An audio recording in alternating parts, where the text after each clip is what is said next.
아멘. 오늘 우리에게 주신 하나님의 말씀은 갈라디아서 1장 6절에서 10절 말씀입니다. 갈라디아서 1장 6절에서 10절 말씀, 제가 가지고 있는 성경은 신약성경 302페이지인데요. 제가 한 절 읽고 우리 성도님들이 한 절 읽어주심으로 함께 교독하도록 하겠습니다.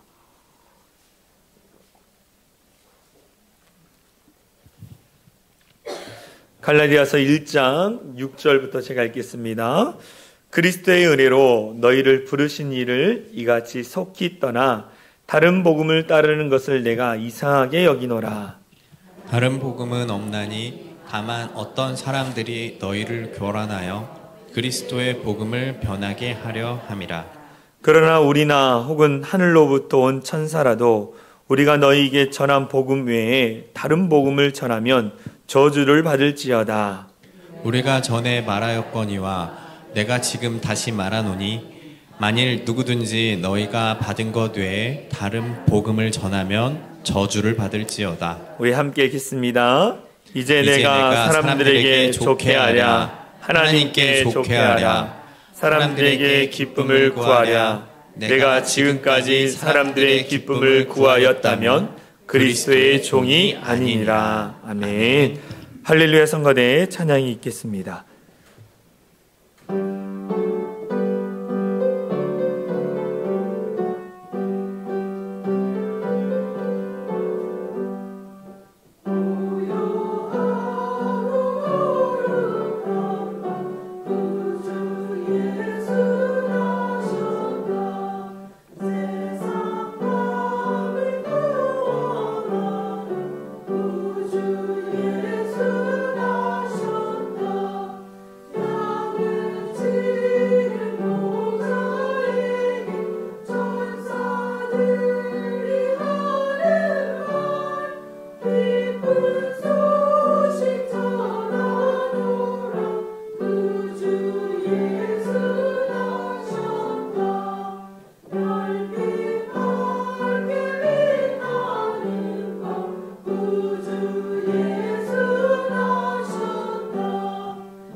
아멘. 하나님께 영광의 박수 올려드리겠습니다. 아멘. 귀한 찬양 감사를 드립니다. 오늘 2부 예배에 나오신 우리 성도님들 사랑하고 축복합니다. 오늘 함께 나눌 말씀의 제목은 예수 외에 다른 복음은 없다. 예수 외에 다른 복음은 없다라는 제목으로 함께 은혜를 나누려고 합니다. 가끔 신문을 보면 이 사이비 종교와 이단에 빠져 파탄난 가정에 대한 이야기를 들을 때가 있습니다.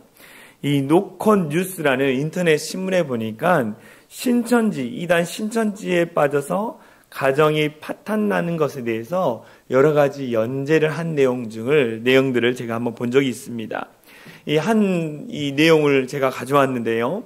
이 평화롭던 김 씨의 가정에 갈등이 생긴 거는 김 씨의 어머니가 신천지 신도가 되면서부터였다라는 거예요.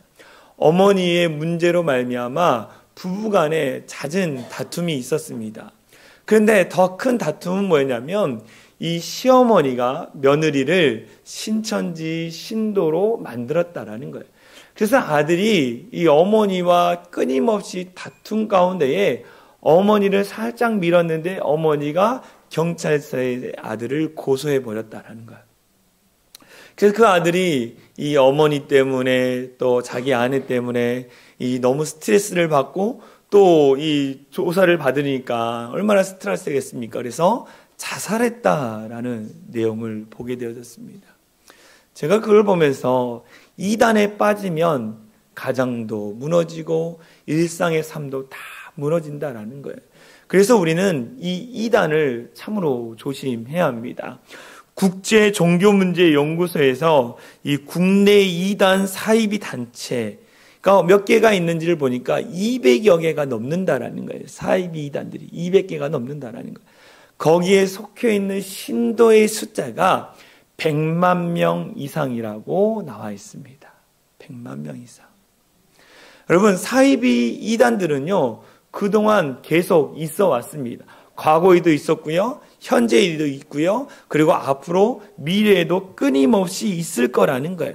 그리고 그 사이비 이단의 사상에 유혹되어 빠져서 낙심과 고난의 길을 걸어가는 사람들이 있을 거라는 거예요. 어떻게 해야 할까요? 우리가 깨어 기도하면서 그들 가운데 유혹되지 않도록 경계하고 또 그들 가운데 빠져있는 자들이 나오도록 우리가 잘 이끌어간다라는 거예요. 이 이단 사상 유혹에 빠져있는 사람은 과거에도 있었습니다. 오늘 사도 바울이 편지한 갈라디아 교회에도 이단 사상에 빠져서 조용히 들어와서 많은 성도들에게 미혹하는 거짓 선생들이 너무나 많이 있었다라는 거예요. 그 거짓 선생으로 말미암아 교회가 분란이 일어났습니다. 교회가 서로 싸우기 시작했습니다. 그 상황을 알았던 사도 바울이 더 이상 그들을 내버려 두면 안 되겠다라고 생각하며 갈라디아 교회 성도들과 지도자들을 향해서 편지를 하는 거예요. 너희가 예수 외에 다른 복음을 전하면 너희 가운데 저주를 받을지어다. 그런데 한 번만 이야기한 게 아니라 예수 외에 다른 복음을 전하면 저주를 받을지어다라고 2번 이상 이야기를 합니다. 사도 바울이 신약 성경에 14권의 편지를 썼는데 그 14권 중에 딱 갈라디아서에만, 갈라디아 교회를 향한 편지에만 다른 복음을 전하면 저주를 받을지어다라고 선포했어요. 고린도 교회는요, 더 큰 문제들이 많았습니다. 이단 사상의 문제가 아니라 교회 안에 도덕적인 음란과 거짓됨이 있었음에도 불구하고 저주를 받을지어다라는 말을 사용한 적이 없어요. 오직 갈라디아서에만 저주를 받을지어다라는 아주 무서운 언어를 사용했다라는 거예요.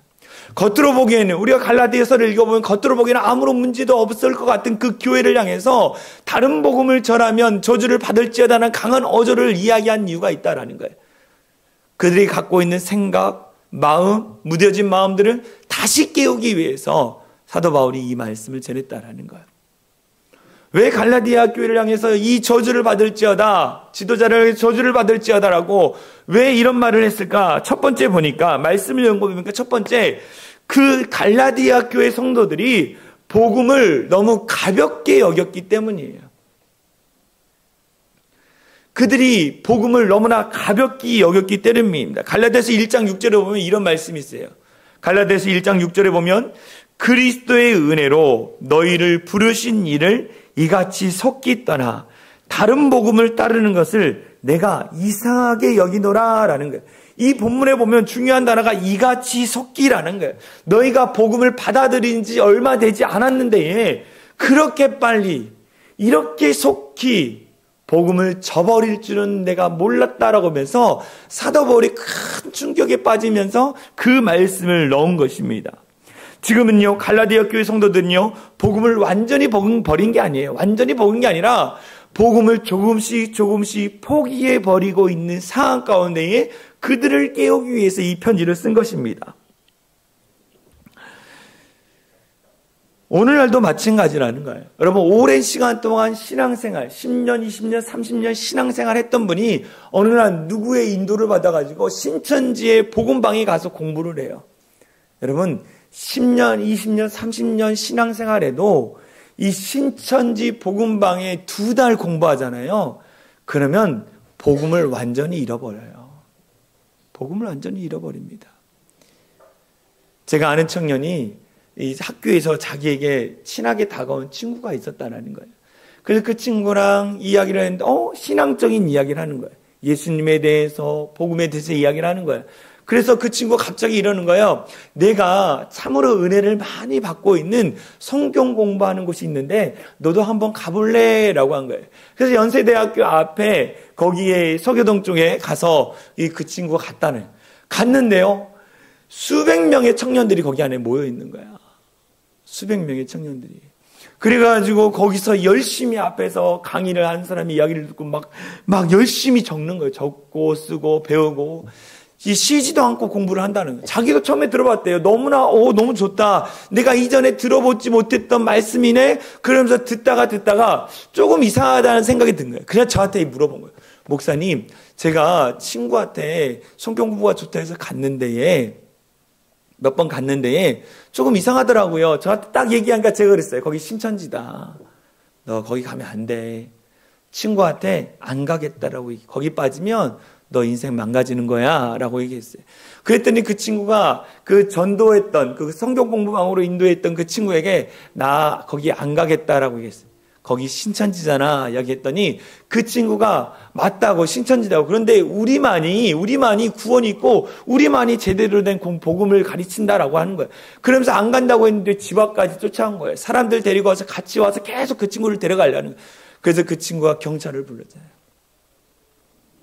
결국 끊어졌습니다.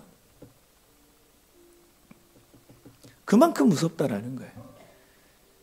제가 아는 청년은 알바를 하다가 그 알바하는 언니, 그 같이 하는 언니가 너무나 잘해주는 거예요. 그러면서 또 속상하면서 데려갔네요. 거기에 빠져가지고. 그래가지고 오늘부터 교회를 안 나오는 거예요. 그래서 엄마한테 물어보니까 뭐 성경 공부를 배운다니 그래서 찾아갔죠. 내가 보니까 너 신천지 갔다 거기. 그래서 나와라 했더니 그 내가 엄마한테도 알리겠다라고 했더니 그날 가출을 해가지고 집을 나가버렸잖아요. 그리고 1년 만에 돌아왔어요. 여러분 그런 일이 너무 많다라는 거예요. 너무 많다라는 거. 여러분이 지금까지 신앙생활하면서 들어왔던 말씀, 그 말씀인데 어디를 가서 내가 들었는데 내가 듣도 보지도 못한 말씀을 한다. 거기는 분명히 100% 이단입니다. 여러분이 지금까지 자라오면서 신앙생활했던 들어왔던 말씀이 여러분 바른 말씀인 거예요. 좀 내게는 좀 독특하게 들릴 수도 있고 색다르게 비유의 말씀으로 들릴 수 있어요. 거기는 의심해 봐야 하는 거예요. 특별히 이런 사람들 절대 목사님한테 말하지 마. 절대 구역장들에게 이야기하지 마.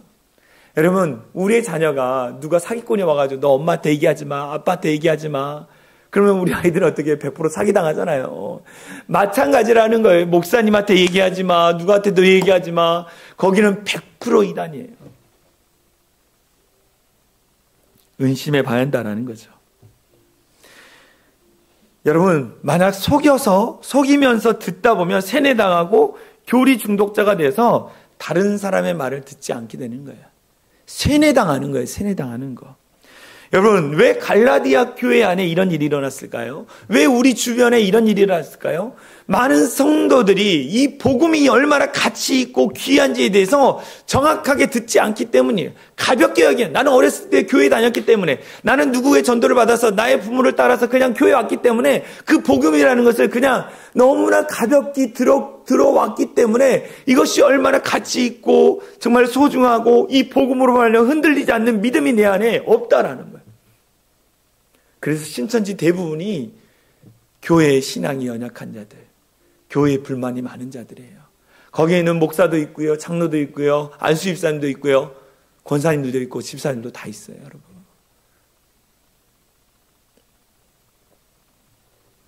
그들이 갖고 있는 거는 내가 지금 신앙생활하는 교회 안에서의 그 복음이 얼마나 가치 있고 귀한지를 그들이 생각하지 못했다라는 거예요. 그런데 갈라디아 교회의 성도들만 그런 게 아니라 이스라엘 백성들도 그랬다라는 거예요. 하나님이 애굽에서 탈출하게 해주시고 홍해를 건너고 광야에서 만나와 메추라기를 먹여셨는데, 그래서 모세가 하나님의 십계명을 받기 위해서 시내산에 올라갔는데 그들이 어떻게 했느냐. 출애굽기 32장 7절에서 8절에 보면 이렇게 나와 있어요. 여호와께서 모세에게 이르시되, 지금 하나님과 영적인 대화를 나누고 있는 모세에게 이르시되, 너는 내려가라. 내가 애굽 땅에서 인도해낸 내 백성이 부패하였도다. 왜 부패했습니까? 그들이 내가 그들에게 명령한 길을 속히 떠나. 갈라디아 교회 성도들도 속히 떠나, 이스라엘 백성도 속히 떠나 자기를 위하여 송아지를 부어 만들고 그것을 예배하며 그것에게 제물을 드리며 말하기를, 이스라엘아, 이는 너희를 애굽 땅에서 인도해낸 너희 신이라고 이야기합니다. 이스라엘 백성들이 혼의 기적을 봤어요. 광야의 기적을 봤습니다. 먹이시고 입히시고 행하게 하시는 하나님의 은혜를 경험했다는 거예요. 근데 그 은혜를 가볍게 여겼다는 거예요. 가볍게 여겨. 그러다 보니까 어떻게 합니까? 아론이 금송아지를 만들고 너희를 인도할 하나님이다라고, 신이다라고 얘기하니까 그들이 홀라당 넘어갔다라는 거예요. 하나님이 내게 베풀으신 은혜, 지금까지 나를 살려주신 은혜, 나를 구원해 주시고 나를 인도해 주시고 나를 도와주신 그 하나님의 은혜를 단 한순간에 잊어버렸다라는 거예요. 이 모습이 누굴까요? 저와 여러분들의 모습이라는 거예요. 여러분, 복음을 가치 있게 여깁니까? 예수님이 날 위하여 십자가에 달려 죽으시고 부활하시고 그분이 날 위해서 모든 생명을 내어주셨다는 이 놀라운 복음, 부활하셔서 저 영원한 천국에서 내가 거할 집을 준비하고 계시다는 그 믿음, 여러분, 그 믿음이 있느냐는 거예요. 이 믿음이 있으면 이단이 아무리 이야기해도, 내가 성경 말씀을 아무리 몰라도 이 믿음만 있으면 흔들리지 않게 되는 거예요. 예수님은요, 복음을 가장 가치 있는 것으로 여겨라 라고 하면서 마태복음 13장에 이 비유를 말씀하시면서 이 가치 있는 것에 대해서 말씀하셨어요. 마태복음 13장에 보면 어떤 말씀이 나오냐면 밭의 감추인 보화에 대한 내용이 나옵니다. 어떤 농부가 있었습니다. 그 사람은요, 소작농이었어요. 자기 밭이 아니었어요. 그런데 다른 사람의 땅을 빌려다가 열심히 밭을 메고 있었습니다. 그런데 밭을 메는데 갑자기 텅 소리가 하나가 나는 거예요. 봤더니 그 안에 상자가 있었습니다. 상자를 열어보니까 금은 보화가 다 들어있는 거예요. 그래서 그 농부가 어떻게 했겠냐라고 제자들에게 물어보니까 그 농부가 자기 집에 가서 모든 재산을 다 팔아다가 그 밭을 샀다라고 얘기하는 거예요. 가장 가치 있고 소중한 것을 발견하고 나서 전 재산을 다 투자했다라는 거예요. 그래서 이 마태복음 13장의 말씀을 가지고 만든 찬양이 천국은 마치라는 찬양이 있어요. 이렇게 나와 있어요. 천국은 마치 밭에 감추인 보화, 땅속에 묻힌 아무도 모르는 보석. 유초등부 찬양입니다. 가사가 이렇게 나와 있어요. 그 보석 발견한 사람은 기뻐 뛰며 집에 돌아가 집 팔고 땅 팔고 냉장고 팔아. 가사가 이렇게 나와 있어요. 냉장고를 왜 팔았는지 모르겠지만 냉장고 팔아 기어이 그 밭을 사고 말 거야. 가장 가치 있고 가장 소중한 그 복음을 위해서 전 삶을 다 드리겠다라는 고백이 찬양인 거예요. 여러분, 이 찬양의 가사처럼 정말 복음, 그 복음이신 예수 그리스도를 가장 가치 있는 것으로 여기며 살고 있느냐는 거예요. 사진 하나 보도록 하겠습니다. 사진 하나. 이 사람은요, 세계 공인 IQ 200 이상의 고지능자인 김영훈 씨라는 분입니다. 이분이 KBS 예능 프로그램에 나와서 어떤 상담을 하는데요. 이분의 이름은요, 세계 천재 인명사전. 거기에 현재 세계 IQ 1위에 기록되어 있고요. 초고지능단체 메가소사이어티와 기가소사이어티의 유일한 한국인 회원으로 등록이 돼 있다. 그 사람의 양력에 대해서 쭉 옆에 나와 있습니다. 어마어마한 똑똑한 사람이더라고요.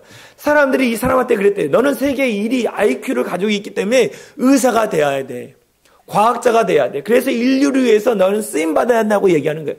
근데 나는 그냥 IQ가 좋은 거지 어떤 똑똑하거나 지혜롭지는 않다라고 얘기하면서 나는 유신론을 믿는 사람입니다.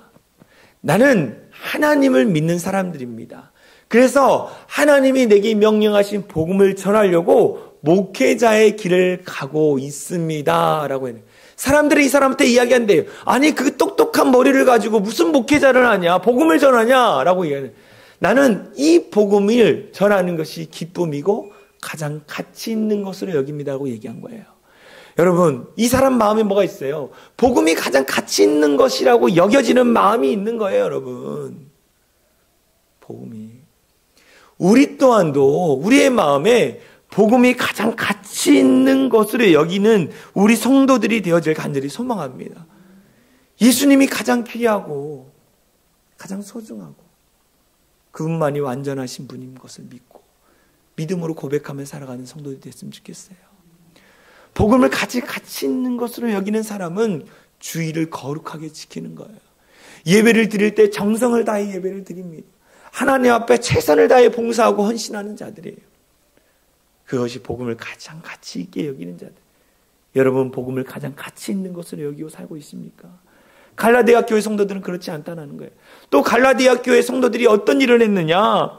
두 번째, 예수 외에 다른 복음을 쫓았기 때문에 저주를 받을지어다라고 사도 바울이 얘기하네요. 예수 외에 다른 복음을 쫓았다는 거예요. 갈라디아서 1장 6절에서 7절 말씀을 보면 이렇게 나와 있어요. 다른 복음을 따르는 것을 내가 이상하게 여기노라. 다른 복음은 없나니 라는 거예요. 오직 예수 그리스도만이 완전한 복음이다. 다른 복음이 없다라고 이야기합니다. 여러분, 세상 사람들은 다른 곳에서도 구원이 있다라고 얘기해요. 다른 곳에서 천국만 간다면 된다라고 얘기해요. 아니에요. 그 길은 오직 예수 그리스도밖에 없다라는 거예요. 복음은 딱 한 가지 예수 그리스도밖에 없고 다른 복음은 없다라는 거예요. 여러분, 오늘날 교회가 참으로 어려운 시대를 살고 있습니다. 교회가 많이 무너지고 있어요. 그런데 이 무너지는 상황 가운데에 다른 종교가 교회를 파괴합니까? 유교가 교회를 파괴합니까? 아니라는 거예요. 아니라는 거. 여호와 증인들이 또 윤리적인 죄가 교회를 무너뜨립니까? 아니에요. 이것들은 우리가 이미 경계하고 있기 때문에 문제가 되지 않습니다. 그런데 뭐가 교회를 무너뜨리느냐? 복음의 가면을 쓰고 와서 다른 복음을 전하는 거예요.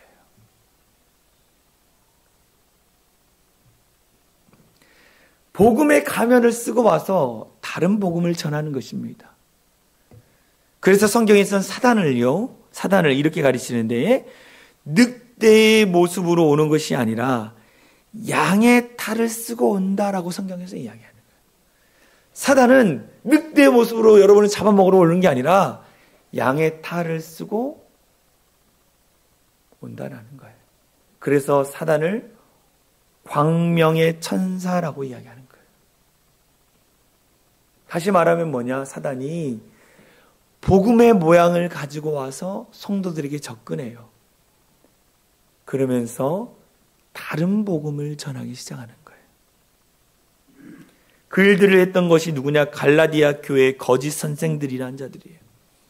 그들도 예수를 이야기합니다. 예수 믿어야 구원을 받습니다. 십자가의 구원의 은혜가 있습니다. 하나님 앞에 최선을 다해 드리고 헌신할 때 하나님이 축복 주십니다라고 분명히 얘기합니다. 그러나 예수 십자가만으로는 구원을 받을 수 없고 다른 것이 추가돼야 한다고 얘기하는 거예요. 십자가만으로는 완전한 구원을 이룰 수 없다라고 이야기합니다. 그래서 그들이 강조했던 것이 뭐냐? 구약의 율법을 지켜야 한다고 이야기해요. 여러분 헷갈리시죠? 좀 헷갈릴 수 있어요. 구약의 율법을 하나님 말씀을 지키는 거 맞는데 왜요, 목사님? 여러분 여기에 조금의 오해가 있어요. 율법이라는 것을 하나님이 여러분들에게 왜 주셨습니까? 우리에게 왜 주셨어요? 그 율법의 말씀을 보고 내가 죄인이구나. 이 율법을 다 지킬 수 있는 인간은 아무도 없어요. 그래서 율법을 주셔서 그 율법을 보면서 내가 죄인이구나. 내가 하나님의 뜻대로 하나님 말씀대로 온전히 살아갈 수 없는 연약한 인간이구나. 죄인이라는 것을 깨닫게 하기 위해서 율법을 주셨어요. 그러면 그 율법을 통해 내가 연약하냐고 죄인인 것을 깨달은 내가 이 죄의 문제를 해결하기 위해서는 어떻게 해야 돼요?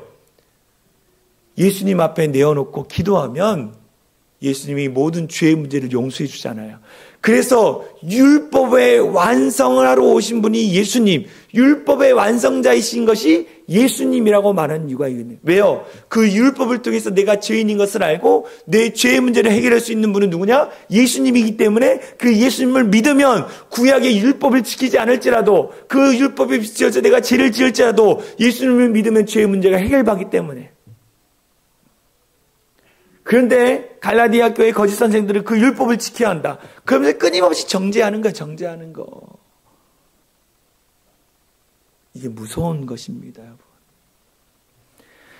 이단이라는 단어를 보니까 이 단자는 한자로 끝단자를 쓰는 거예요.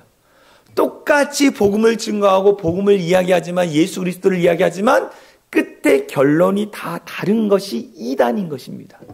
여러분 JMS 정명석 23년 받았어요.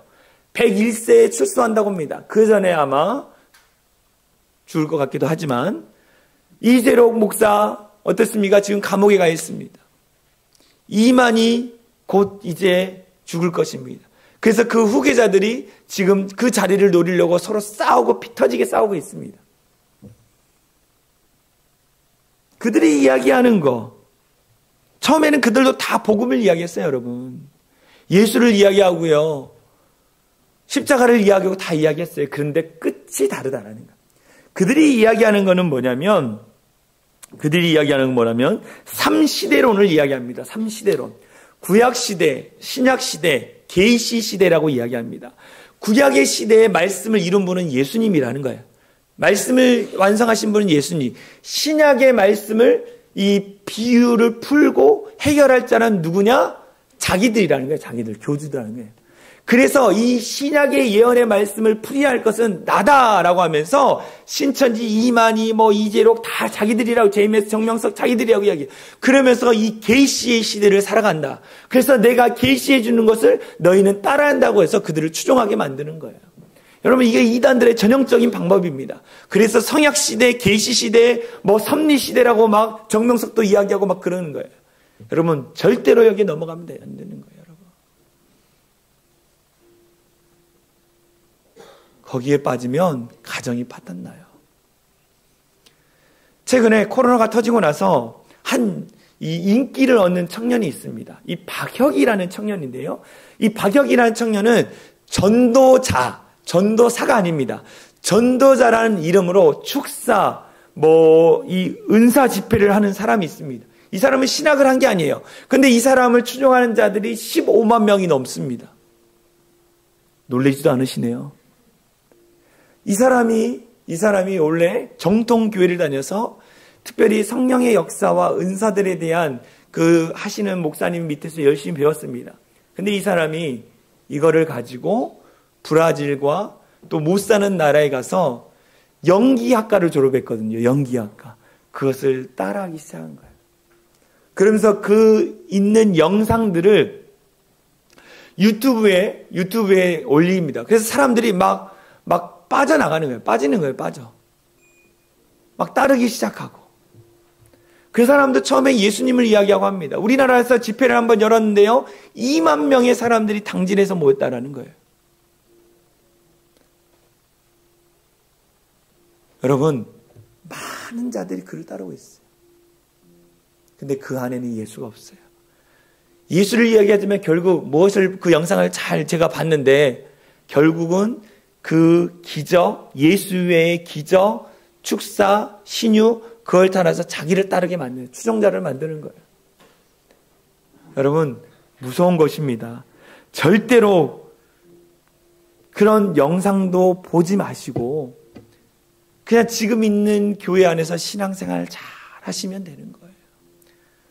자꾸 다른 데서 비유풀이 해준다, 강력한 말씀이다. 여러분, 강력한 말씀 내가 준비되어 있을 때 하나님이 우리 가운데 강력하게 말씀해 주시는 거예요.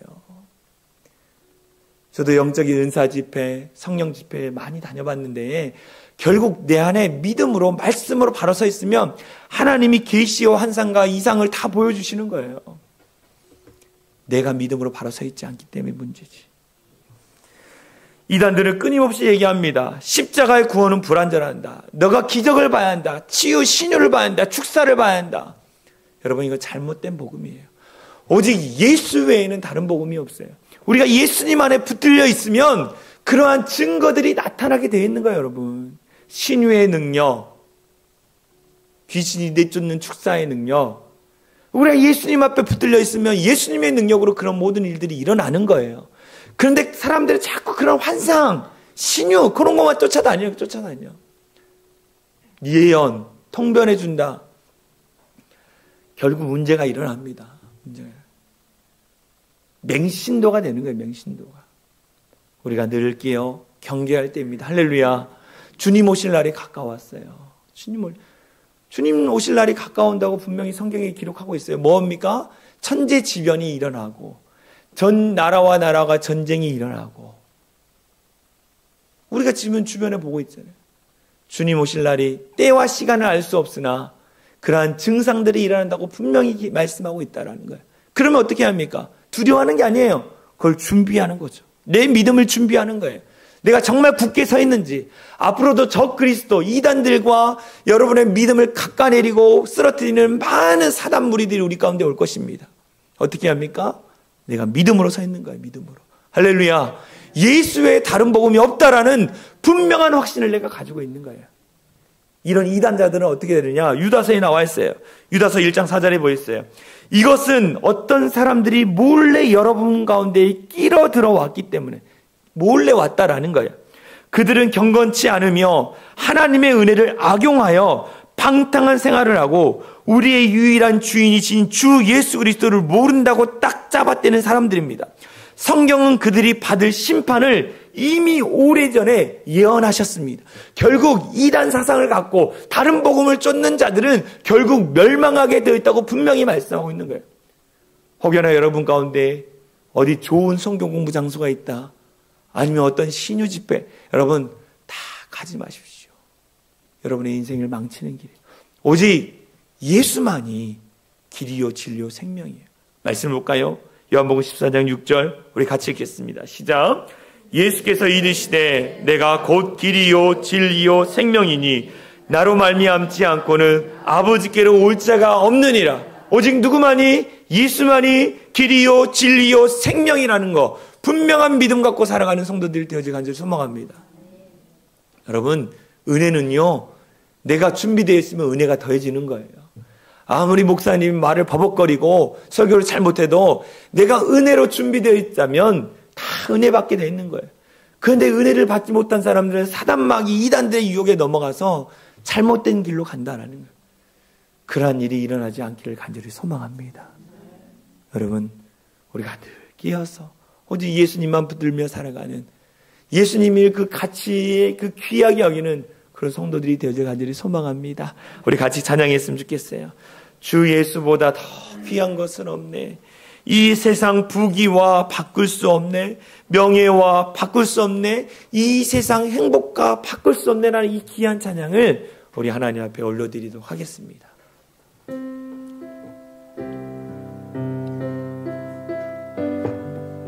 주 예수보다 더 귀한 것은 없네.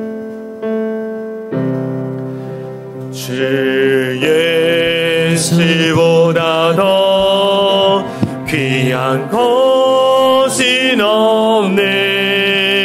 이 세상 부귀와 바꿀 수 없네. 영축을 내 대신 돌아가신 그 놀라운 사랑 잊지 못해. 세상 즐거움 다 버리고 세상 자랑 다 버렸네.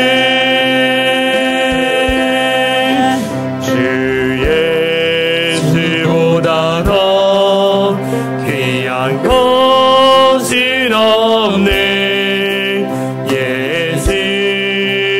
예수밖에.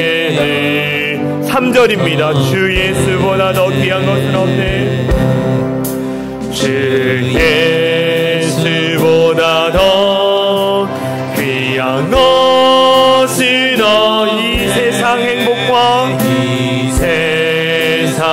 행복과 바뀌시어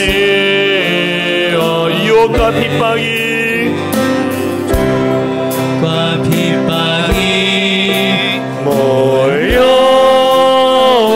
몰려와도 주 섬기는 내 마음 편치 세상의 즐거움 세상 즐거움 다 버리고 세상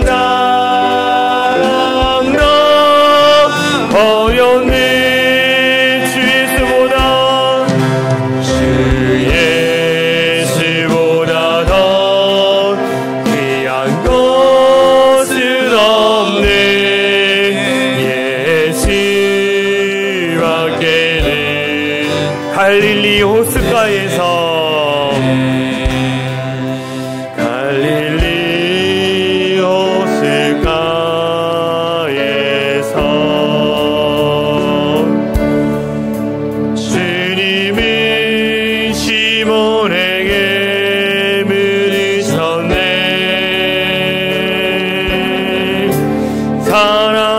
사랑하는 시몬아 넌 날 사랑하느냐 오 주님 당신만이 아심 자기 이름을 넣어서 갈릴리 호숫가에서 갈릴리 호숫가에서 주님은 용주에게 물으셨네 주님은 용주에게 물으셨네 사랑하는 자기 이름을 넣어서 사랑하는 영주야 넌 날 사랑하느냐 오 주님 당신만이 사랑하는 영주야 넌 날 사랑하느냐 사랑하는 영주야 넌 날 사랑하느냐 오 주님 당신만이 아십니 오 주님 당신만이 아십니다. 우리 같이 기도했으면 좋겠습니다. 사랑하는 우리 성도들 주님께서 물으십니다. 넌 날 사랑하느냐 넌 날 사랑하느냐 오 주님 당신만이 주님 아십니다. 내가 얼마나 주님을 사랑하시는지 내가 얼마나 복음을 가치 있게 여기고 주님만을 사랑하는지를 내가 깨닫게 하여 주시고 내 사랑이 부족하다면 다시 주님 앞에 사랑을 드리며 나갈 수 있는 귀한 성도들 되게 해달라고 그래서 누구보다도 무엇보다도 이전보다도 주님을 더 사랑할 수 있는 귀한 성도들 되게 해달라고 우리 같이 기도했으면 좋겠습니다. 같이 기도합니다. 사랑하니가 많으신 하나님 감사합니다. 내가 나를 사랑하느냐 내가 나를 사랑하느냐 내가 나를 사랑하느냐라고 베드로에게 3번 물으셨던 주님 그 주님께서 우리 가운데 말씀하십니다. 내가 정말로 나를 사랑하느냐 내가 나를 사랑하느냐 내가 나를 정말 사랑하느냐 주님 그 물음 앞에 우리가 네 주님 내가 누구보다도 무엇보다도 이전보다도 주님을 사랑합니다. 내 사랑이 식어지지 않고 주님을 향한 그 사랑이 더욱더 뜨거워지게 하여 주시고 그 사랑의 마음을 가지고 주 앞에 머물러 나갈 수 있는 귀한 모든 성도들 되게 하여 주시옵소서.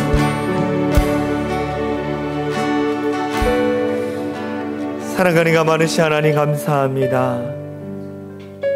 사랑하는 누구누구야 내가 나를 사랑하느냐 내가 나를 사랑하느냐 내가 나를 정말로 사랑하느냐 네 주님 네가 무엇보다도 누구보다도 이전보다도 주님을 더욱 사랑합니다. 주님을 향한 그 사랑이 내 안에 식어지지 않게 하여 주시고 그 주님을 향한 그 사랑을 넘침으로 말미암아 아버지 앞에 더 영광 돌리며 사랑할 수 있도록 인도하여 주시옵소서. 예수 외에 다른 것 보지 않게 하여 주시고 예수 외에 다른 것에 유혹에 넘어가지 않고 오직 주님만 바라보며 신앙생활 하겠습니다. 내 마으시는 주님께서 만져주시고 역사하여 주시옵소서. 그래서 하나님의 나라, 하나님의 영광을 위해 쓰임받는 복된 인생, 교회가 될 수 있도록 역사하여 주시옵소서. 그렇게 하실 주님을 찬양하며 우리를 원하신 예수 그리스도의 이름으로 간절히 기도하옵나이다. 아멘. 우리 다 같이 일어나서 사랑의 창일한 교회 공동체 고백하고 축도로 예배를 마치도록 하겠습니다. 우리 화면을 보면서 같이 선포합니다. 시작. 우리는 세상으로부터 부름받은 하나님의 백성입니다. 또한 세상으로 보냄받은 그리스도의 제자입니다. 보냄받은 소명자로서 하나님을 기쁘게 찬양하는 성령 충만한 예배자가 되겠습니다. 진리를 배우고 수호하는 은혜에 빚진 훈련자가 되겠습니다. 땅끝까지 복음을 전파하는 전도자가 되겠습니다. 이웃의 아픔을 함께하는 치유자가 되겠습니다. 온 성도가 하나 되는 화해자가 되겠습니다. 사회적 책임을 다하는 소명자가 되겠습니다. 그리하여 주의 나라가 이 땅에 임하며 하나님을 영화롭게 하는 교회 공동체가 되겠습니다. 아멘. 이제는 우리 주 예수 그리스도의 은혜와 하나님 아버지의 극진하신 사랑과 성령 하나님의 감화감동 역사 충만한 은혜가 우리의 참길이시요 진리시요 생명이신 예수님만을 믿고 섬기며 살아가기로 결단하는 모든 성도들 머리에와 그들의 가정, 그들의 삶의 터전 위에 이제로부터 영원토록 함께 하시기를 간절히 축원하옵나이다. 아멘.